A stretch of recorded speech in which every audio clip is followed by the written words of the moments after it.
Amen. Bon, on dit rebonjour. Ouais. Il faut beaucoup de patience et d'endurance. Rester toute la journée. Ouais. Et je viens de penser au pasteur. Ouais, il a parlé des pêcheurs. Ils restent toute la nuit en train de pêcher. Et la journée, ils vendent leurs poissons. Il faut vraiment être courageux, quoi, et patient. Hein. Et il vient de citer une phrase qui est allée droit dans mon cœur. Hein. Et tu peux me passer le cahier, hein. C'est allé vraiment droit dans le cœur et j'aimerais le citer. L'avenir, c'est maintenant. Ce que vous pensez maintenant, c'est votre avenir. Donc, amen. Ce que nous sommes en train de construire, c'est déjà maintenant. Et prenons tout ce que nous faisons vraiment donc, au sérieux. Donc aujourd'hui, c'est notre 6e rencontre. Voilà. Et le thème, c'est « Maintenant que je suis sauvé, en quoi ai-je changé ?» Et j'ai compris que dans le thème que nous allons développer, c'est vraiment l'état d'esprit. L'état d'esprit joue un rôle très, très important dans la vie chrétienne. Et pendant que le pasteur prêchait, même pendant que le pasteur prêchait, j'ai pensé à Pierre. Pierre était rempli du Saint-Esprit. Il a prêché sous l'onction du Saint-Esprit. Il y a eu des âmes sauvées. Mais un problème dont animait Pierre, c'est son état d'esprit. Dans sa tête, les Juifs seulement étaient sauvés. Voilà. Il ne vivait que avec des Juifs. Jusqu'à ce que le Saint-Esprit lui a dit, il ne faut considérer personne comme étant souillé ni impur. Amen. Là, il a commencé à comprendre. Voilà. Et nous devons vraiment changer notre état d'esprit si nous voulons évangéliser le monde. Sinon, c'est l'échec total. Et là, le verset qui accompagne notre titre, c'est 1 Corinthiens chapitre 2, versets 10 et 14. Je vais le lire. Dieu nous les a révélés par l'Esprit. Et j'ai bien souligné l'Esprit, car l'Esprit sonde tout, même les profondeurs de Dieu. Mais l'homme animal ne reçoit pas les choses de l'Esprit de Dieu, car elles sont une folie pour lui. Il ne peut les connaître parce que c'est spirituellement qu'on en juge. Donc, amen. Et dans ce thème, on va développer à peu près 6 points. Et le premier point, c'est quels sont les points qui sont incorrects concernant le salut. Et j'ai marqué des idées qui sont complètement erronées, mais qui sont comme une épine dans la voie chrétienne. Et le premier point, ça concerne la religion. Hein, c'est ce qui est bien marqué là. Bon, nous allons le lire. Mais on commence d'abord par ce que le pasteur a écrit au début. Dieu a mobilisé tous ses plans dans les cieux et sur la terre pour sauver son peuple. Il a été fait chair. Alléluia. Quel amour. Jean chapitre 1er, verset 14. Il a versé son sang.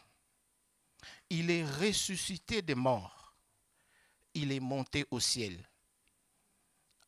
En ce moment même, il intervient dans notre vie par l'Esprit Saint, même si la majorité des gens ne saisit pas la signification de salut.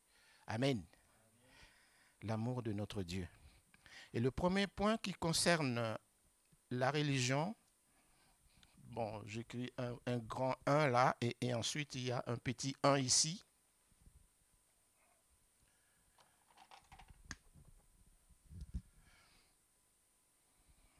Et à propos de la religion, il est bien dit, il est incorrect de penser que la religion procure le salut. Amen. La religion ne sauve pas, quelle qu'elle soit. La religion a été faite par l'homme. Donc, ce n'est pas l'évangile. Il y a des bons motifs de faire des bonnes œuvres. C'est vrai, on peut faire des bonnes œuvres. Mais les bonnes œuvres, pour le deuxième point là, ne sauvent pas non plus. Donc, amen. Hein? La religion ne sauve pas. Les bonnes œuvres ne sauvent pas. Pas du tout. Mais, dans ce qui est écrit là, les bonnes œuvres de celui dont l'esprit est mort ne peuvent pas être considérées comme des bonnes. J'ai aimé ce qu'il a écrit ici. C'est comparable aux bonnes choses qu'un pirate fait pour le bien de la piraterie. Donc, amen. Voilà. Donc, un pirate est là pour causer du tort. Donc, il part détruire, il part voler pour faire du bien à la piraterie. Quoi qu'il fasse, il est condamné. Donc, les bonnes œuvres ne sauvent pas. Et nous passons à un autre point, le point 3, le fait de fréquenter l'Église. Donc, il est bien dit au point 2, il est incorrect de penser que le salut est acquis en fréquentant seulement l'Église. Je me souviens, bon, je crois que tout le monde a déjà vécu cette réalité. Quand tu poses la question, la première réponse vient, bon, je suis né dans une famille chrétienne. Je fréquente toujours l'église avec mes parents. Es-tu chrétien? Mais je suis né dans une famille chrétienne. Es-tu chrétien? Mais je vais tout le temps à l'église. Mes parents, je n'ai jamais raté l'église. Mais à aucun moment, il fait la déclaration comme quoi qu'il a accepté Jésus-Christ comme étant son Seigneur, son Sauveur et son Dieu. Voilà. La fréquentation est une bonne chose quand on a déjà accepté Jésus-Christ comme étant son Seigneur et son Dieu. Donc, amen. Troisième point, bon, là c'est 4. Il est incorrect de penser que cette assiduité vous conduit au salut. Voilà. Donc, le fait de fréquenter l'église, je me souviens d'une âme, bon, une sœur, elle avait beaucoup d'argent. Elle a construit une grande église pour son Dieu. Elle m'a dit, je crois que je serai sauvé parce que j'ai construit l'église. Moi, je lui ai carrément dit non. Même si tu fais de très grandes choses, si tu n'as pas accepté Jésus, tu n'iras pas au paradis. Elle a pris du temps pour comprendre, mais un jour, elle a saisi la portée de cette vérité. Alors, faisons très attention dans notre état d'esprit. Nous devons tout faire pour que le Saint-Esprit nous révèle vraiment la pensée de Dieu et demeurer dans la parole. Je touche le 4e point. Il est incorrect de penser que le salut peut être acquis par des fortes convictions. Voilà. J'ai de fortes convictions, donc c'est bon. Je suis sauvé. Pas du tout. Je prendrai quelques exemples pour qu'on comprenne bien. Il y avait une table là, avec... bon, je pense au restaurant coréen, il y a une table qui est bien préparée. Tout est là. Et on dit au monsieur, il vous reste 1 heure. Si vous ne mangez pas ce qu'il y a là-dedans, vous allez mourir.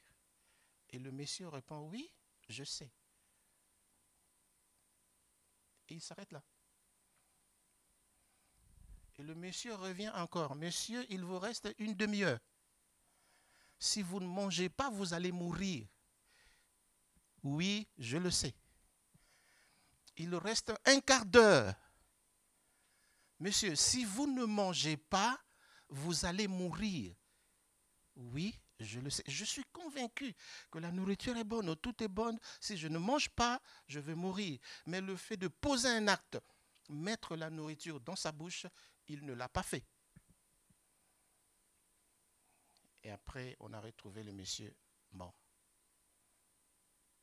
Et c'est la vérité. Ça s'est passé aux États-Unis. Et le monsieur est décédé. Et la table était là, hein, bien dressée. Mais il est mort. La conviction sans Jésus, c'est 0. Nous passons au 5e point. Il est incorrect de penser que le salut peut être acquis en apprenant par cœur et en répétant les récitations. Bon, il y en a qui sont vraiment spécialistes là-dedans. Voilà, on connaît de versets par cœur. Je crois que nous nous souvenons de l'entretien que Jésus avait eu avec Nicodème. Nicodème, mais c'est le docteur de la loi. Il a la parole dans sa tête. Mais il n'était pas né de nouveau. Voilà. Et Jésus lui a dit clairement, si vous ne naissez de nouveau, vous n'entrerez pas dans le royaume des cieux. C'était clair et net. Donc avoir des fortes convictions ne change rien. Et je continue la lecture, c'est un changement religieux superficiel. Mais ce changement n'est jamais intérieur. Dans Matthieu chapitre 11, 28 à 30, Jésus constate cette situation et invite ceux qui en souffrent à venir à lui. Amen. Jésus a dit, venez à moi, vous tous qui êtes fatigués, chargés, je vous donnerai du repos. Amen. Voilà. Donc nous devons nous débarrasser de ces idées erronées, mais qui sont comme des épines dans notre chemin.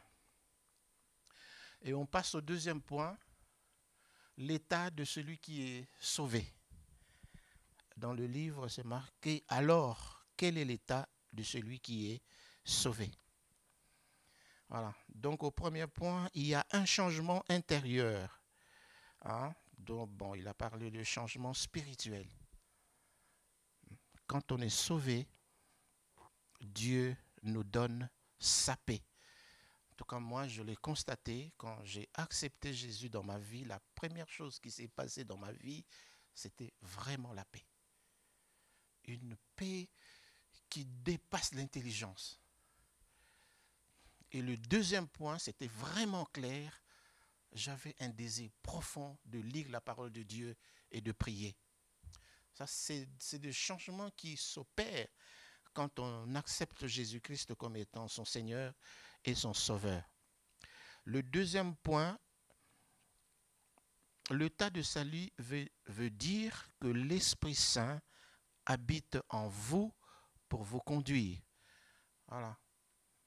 Donc le Saint-Esprit habite en vous. Quelle bénédiction. Parce que Jésus a dit, si quelqu'un m'aime, moi et mon Père, nous viendrons faire notre demeure en lui. Voilà. C'est vraiment un bonheur. Mais aujourd'hui, nous avons été vraiment bénis. Quand cette phrase retentit dans notre cœur, je suis l'Éternel.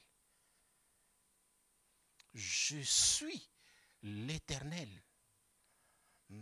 Celui qui a créé les cieux, la terre et tout.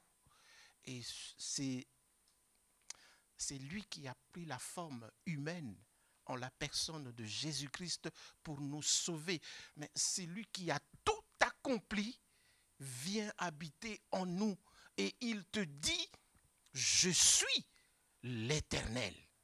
Ah non, je suis l'homme le plus heureux sur terre. Parce que je me dis, mais tout est accompli. Je m'endors, je dis tout est accompli. Je me réveille, tout est accompli. Parce que j'ai souvent été avec le pasteur Lee. Dans sa tête, tout est clair pour ses enfants, du début à la fin. Tout est clair. S'il était Dieu, mais il allait faire des choses incroyables parce que c'est son enfant. Amen. Et imaginons un instant celui qui nous a créés. Il nous a donné la vie. Il est descendu pour prendre nos péchés et tout. Et il te dit, je suis ton Père. Ah, je dis, ok, tu peux faire tout ce que tu veux. Tu as déjà échoué. Parce que Dieu est mon Père. Alléluia. Nous sommes des gens les plus heureux sur terre. Amen. Troisième point, Romains 8, 2 dit que le Saint-Esprit donne la vie. Alléluia. Il ne m'a pas seulement sauvé, mais il m'a donné aussi la vie. Notre sœur, c'est Jaye, c'est Jaye, on dit Jaye, à la vie. Amen. J'ai la vie. Alléluia. Quatrième point, Jean 3, versets 3 à 5 dit que vous ne pouvez pas entrer dans le royaume des cieux à moins d'avoir été régénéré par l'eau et le Saint-Esprit. Alléluia. Je suis né d'eau et d'esprit. Parce que j'ai accepté Jésus-Christ comme étant mon Seigneur, mon Sauveur et mon Dieu. Et on passe au cinquième point, Jean 14, 16, 17, dit que l'Esprit Saint, l'Esprit de vérité, ne peut vous quitter. Amen. Je suis avec vous tous les jours jusqu'à la fin du monde. Et il a rajouté Romains,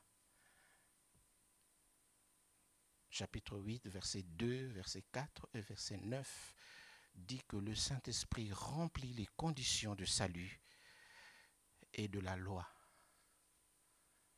Amen.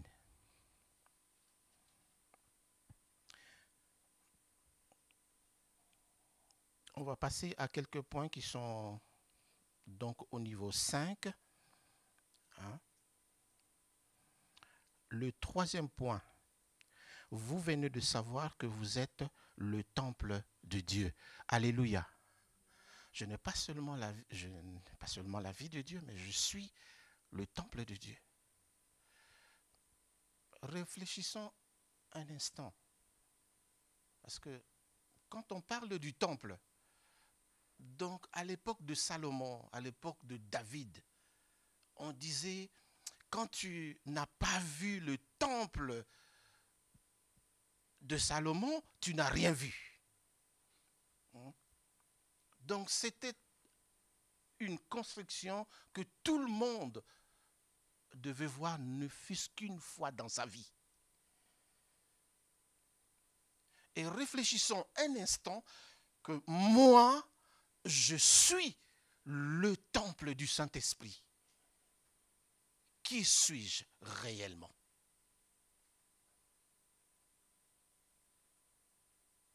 Ne regarde pas le prochain avec les yeux de la chair.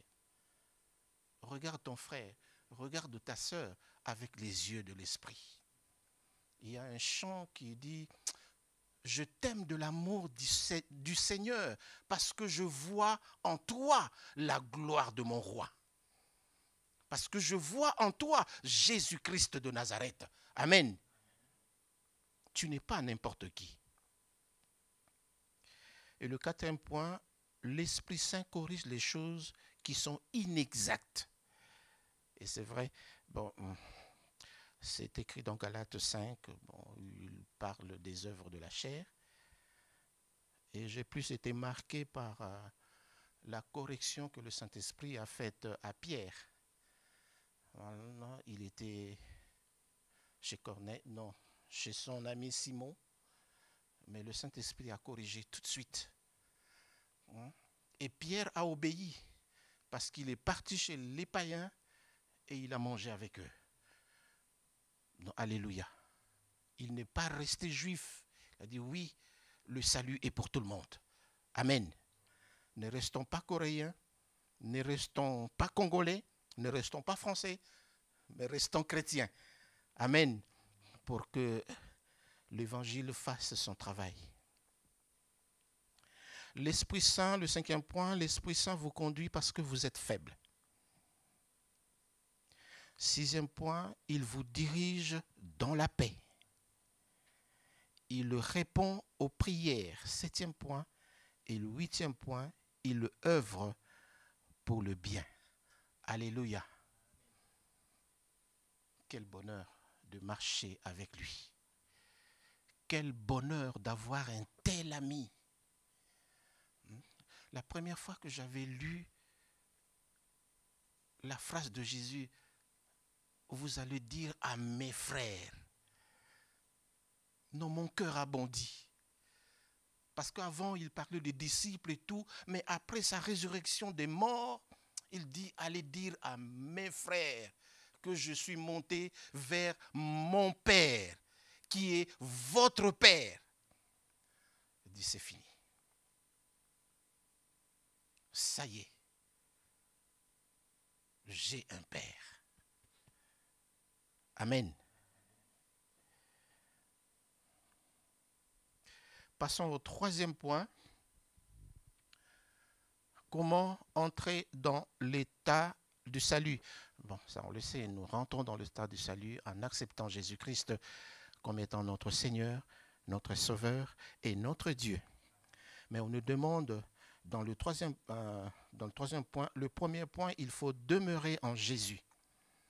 Voilà, quand on demeure en Jésus, qui signifie que nous avons la vie de Jésus en nous. Et le deuxième point, cela signifie être né d'eau et d'esprit.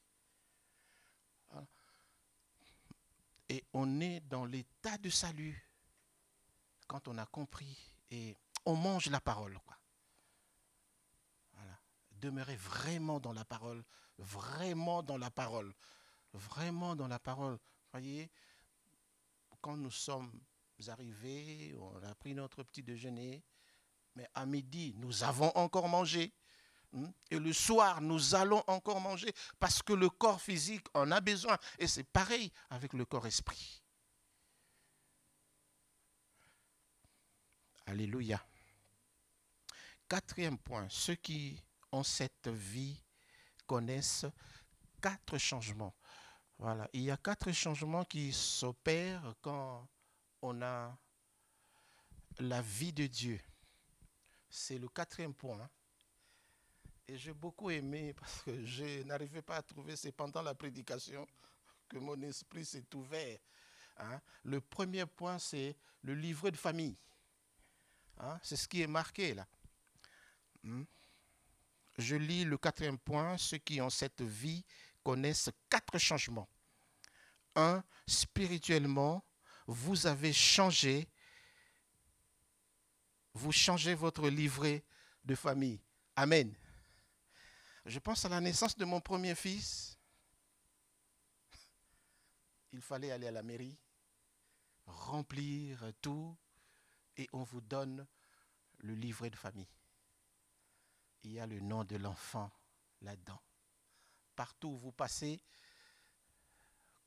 vous pouvez tout parler, mais on vous demande le livret de famille pour voir si le nom de l'enfant, parce que l'État sait qu'il y a un livret qui stipule que l'enfant est là-dedans. Amen. Et votre nom est inscrit dans le livre de vie. Et Jésus le présente.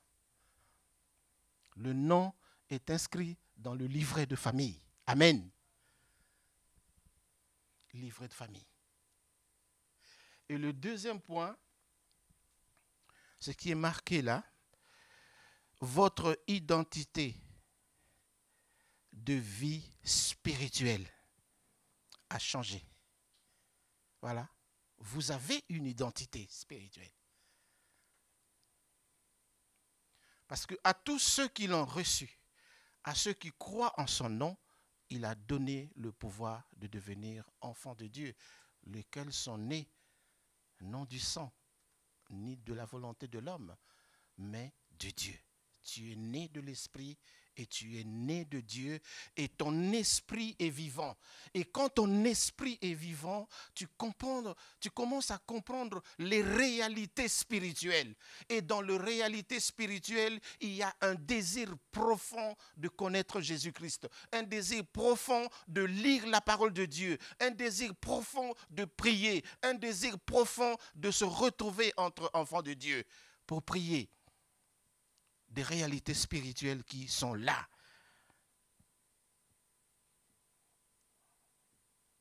Et le troisième point, physiquement, il y a aussi quelques transformations qui se manifestent. Quand on est rempli du Saint-Esprit, on a la présence de Dieu, ça joue aussi au niveau de notre esprit. Ceux qui se confient en l'Éternel, ils renouvellent leur force. Amen. Ils prennent l'envol comme l'aigle. Et ils courent et ne se fatiguent pas. Même si on est fatigué, le Saint-Esprit donne de force. Amen. Alléluia. Et le quatrième point, c'est votre vie change de direction. Vous étiez conduit par les forces du mal. Mais aujourd'hui, c'est le Saint-Esprit qui a pris la direction de votre vie. Et il nous conduit dans toute la vérité parce qu'il est Dieu. Amen. Et on passe au cinquième point, comment Dieu conduit-il ceux qui mènent cette vie. Tu es conduit par le Saint-Esprit, tu as tout. Comment Dieu te conduit? Bon, il y a quelques... C'est vraiment encourageant. Parce qu'il est dit ici, Dieu ne vous abandonnera jamais. Voilà. Il te conduit, il est avec toi. On a l'impression qu'il n'est pas là. Ce n'est qu'une impression. Mais il est là. Et il agit dans toute sa puissance. Il est bien présent. Je suis avec vous tous les jours jusqu'à la fin du monde. Amen. C'est à nous de déclarer que Jésus est avec nous. Tous les matins, avant de quitter ma maison, je fais cette déclaration. Jésus-Christ, tu es avec moi. Je me livre à toi. Tu me conduis par ton esprit. Je demeure dans la parole et la parole demeure à moi. Amen. Parce que la parole le dit, je le crois. Point.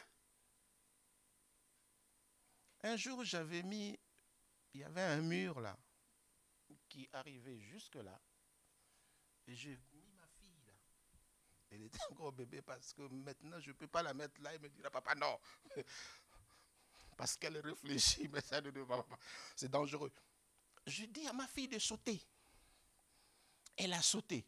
J'étais dans la joie, pour expérimenter ce que la Bible dit. Mais j'avais quand même peur. Je me suis dit, jusqu'à quel point un enfant peut accepter ce que son papa dit. Elle a sauté. Elle s'est jetée et je l'ai pris. Parce que l'enfant a confiance à son papa. Et Dieu nous demande tout simplement de lui faire confiance. Et aujourd'hui, il y a une phrase qui est revenue, bon, quand on a fait le forum avec Amine. Hein? Et nous nous sommes dit, mais en réalité, tout est accompli. Tout est accompli. Et le pasteur l'a si bien dit, tout est accompli.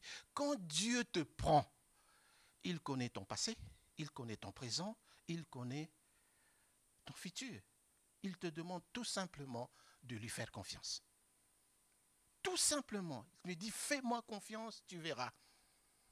Il y aura des zones d'ombre. Quand je marche dans la vallée de l'ombre de la mort, je ne crains aucun mal. Mais il est avec nous. Un jour, bon, on a grandi comme ça. Je remercie mes parents pour cette grâce. Je ne prends pas d'alcool, je ne fume pas. J'ai grandi comme ça. Vous imaginez, du jour au lendemain, cette partie de mon poumon était complètement pourrie. J'ai commencé à tousser, il y a des choses qui sortaient de ma bouche. On est allé voir le médecin dit, mais cette partie-là est pourrie. Je dis, mais comment? Mais est-ce que vous fumez? Non. Est-ce que vous prenez l'alcool? Non. Mais comment ça se fait? Elle dit, franchement, sur 100 000 personnes, mais on peut avoir au moins un ou deux. Donc toi, tu fais partie de un ou deux. Je dis, quoi? Et il fallait maintenant passer par l'opération. J'ai 40 cm ici. On m'a ouvert 40 cm là. Bon, ça fait maintenant plus de 20 ans. C'est passé parce qu'ils se sont posé beaucoup de questions. Est-ce que c'est le cancer? Ils ont fait des examens et tout. Hein? Pourquoi je le dis? C'est pour faire confiance.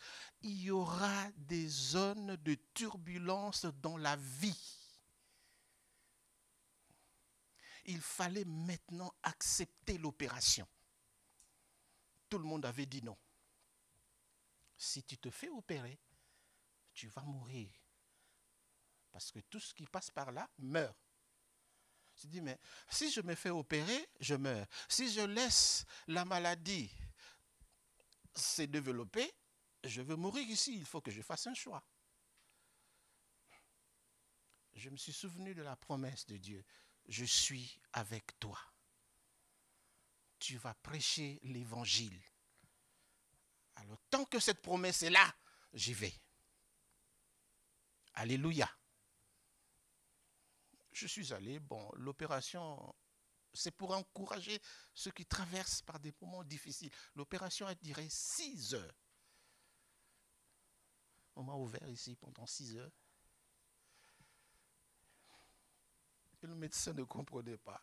Mon organisme fonctionnait bien. Il a observé le cœur, c'était bien, mais c'était seulement cette partie-là qu'il a enlevée. Mais ils avaient tellement peur que le médecin passait toutes les heures pour vérifier. Même la nuit, je ne dormais pas parce qu'il devait passer pour voir si le monsieur respire encore et tout. Mais moi, le Seigneur m'avait rassuré. Je dis, mais je n'ai pas encore prêché l'évangile, donc il faut que je prêche l'évangile. Alléluia. Et Paul a dit, je sais en qui j'ai cru. Amen. Faites ce que vous voulez. Deux fois, je dis à l'ennemi, tu peux faire tout ce que tu veux, ta tête a été écrasée. Alléluia. Tu ne peux faire autrement. Ta tête a été écrasée. Dieu, je reprends 5.1, Dieu ne nous abandonnera jamais, mais vous sanctifiera jusqu'à la fin. Amen. Et le deuxième point, personne ne peut détruire ceux qui ont cette vie. Amen. Vous savez, on est allé en Corée, j'étais déjà opéré avant. Hein? Et on a joué au football, France contre Corée. Hein? Je me souviens de ce moment, c'était vraiment très bien avec le pasteur Kang. Ah, on a passé de bons moments, quoi. J'étais surpris parce que nous sommes entrés au restaurant à 9h du matin pour manger. Ah, c'était bien. Gloire à Dieu. Donc, Dieu est là. On peut traverser des moments difficiles. Il est là. Et c'est lui qui a le dernier mot. Amen. Et le 6e point, guérison. On parle de... Bon, il y a des narcotiques et tout type de drogue. Il y a la guérison spirituelle dans 1 Corinthiens 2:10 et Acte 18 et la guérison physique. Nous devons vraiment faire confiance à Dieu. J'ai un ami, il a accepté Jésus, mais il n'arrêtait pas de fumer. Il me dit, je fais tout. Un jour, il était tellement fatigué, mais il ne sait pas que la prière qu'il a faite à ce moment-là était une prière de foi. Il dit, Jésus, en tout cas, j'essaie de tout faire, mais je continue de fumer. Regarde, j'ai encore le paquet là. Même après la prière, je vais encore fumer. Mais Seigneur, je sais que ce n'est pas bien. Aide-moi. Amen. Deux fois, on fait des efforts, Jésus nous regarde. Jusqu'au moment où on s'abandonne à lui et il prend l'affaire en main. Quand il s'est abandonné totalement à lui, et Dieu a opéré des miracles. Amen. Et depuis ce jour-là, jusqu'à aujourd'hui, il ne fume plus. Il m'a dit, Léon, je ne sais pas ce qui s'est passé, mais après cette prière, je n'avais plus envie de... J'ai même mis le paquet dans la poubelle. Il dit, Alléluia. Dieu est capable d'opérer des miracles extraordinaires si on lui fait confiance. Mais laissons-le agir. Laissons-le vraiment agir. Il apporte des guérisons incroyables, des changements incroyables pour la gloire de notre Père. Parce qu'il a dit, l'Esprit du Seigneur est sur moi parce qu'il m'a oint pour annoncer une bonne nouvelle aux pauvres. Il m'a envoyé pour guérir ceux qui ont le cœur brisé, pour proclamer aux captifs la délivrance et aux aveugles le recouvrement de la vue, et pour proclamer une année de grâce du Seigneur. Alléluia. Prions. Seigneur Dieu Tout-Puissant, merci. Merci pour ta parole. Merci pour la vie. Merci pour le Saint-Esprit. Le Saint-Esprit qui nous conduit dans toute la vérité. Merci de nous corriger. Tu enlèves tout ce qui ne glorifie pas Jésus-Christ de Nazareth. Tout ce qui ne glorifie pas Dieu le Père. Tout ce qui n'est pas conforme à ta parole pour que ton nom soit glorifié. Papa, reçois la louange et l'adoration pour des cœurs que tu as disposés pour écouter ta parole. Merci de nous redonner de force. Parce que ceux qui se confient en toi, tu leur redonnes de force. Merci pour donner la foi à ceux qui en ont vraiment besoin. Et cette foi qui déplace les montagnes. Parce que tu es l'Éternel. Et nous te rendons gloire dans le bon nom de Jésus-Christ, notre Seigneur et Sauveur. Amen.